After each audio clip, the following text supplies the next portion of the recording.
tightly clasped hand and take it in her own, but ignored her suggestion to let the morning blasting be. The boat wouldn't be going out until the sea settled, he told her, and it wouldn't be right to leave the work for others.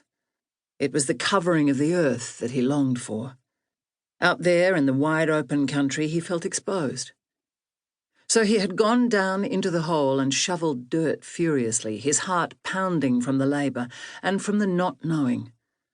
Sweat marked the high planes of his cheekbones, and he was grateful for the solitude afforded by the dark, narrow tunnel. Onni made the drill holes in which he would lay the dynamite, each one the length of a body. When it was time to blast the new section of the lead mine, he welcomed the rumble of dynamite in his bones. His body trembled with each explosion, and that helped a little. The next day, Onni drove from Northampton to Geraldton. He could scarcely focus on the road ahead, nor on the countryside around him. He would have followed the red dirt track leading out of the mine site into yellow wheat country.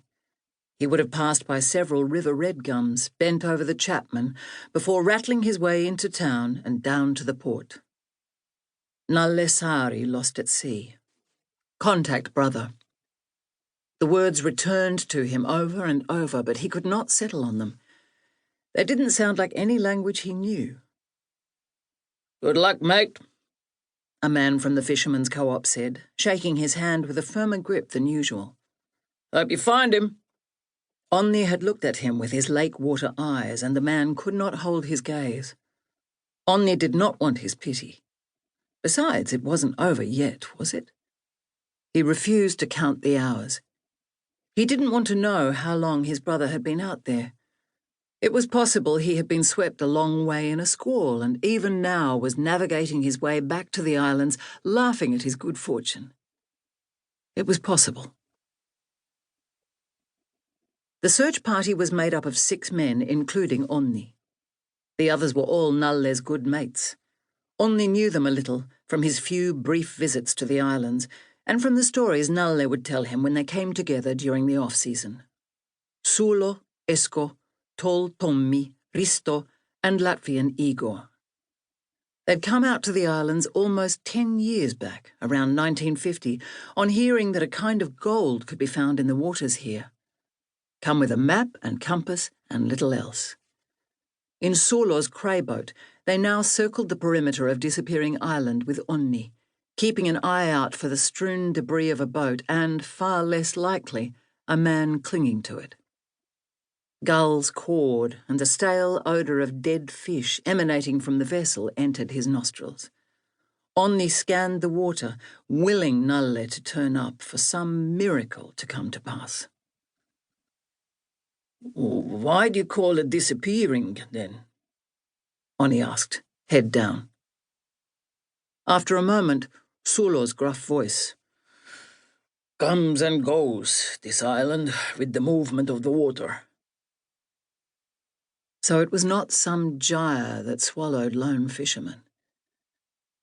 The men were quiet, and Onni wondered if they too were thinking about water, how it could shift great swathes of sand. A melancholy feeling settled down in the boat until the man with one eye passed wind and someone laughed. For Onni, time became elastic, the hours warping, bending, with no beginning and no end. He tried not to blink lest he missed something. A mere shadow below the water. Some remnant of Nalle's boat.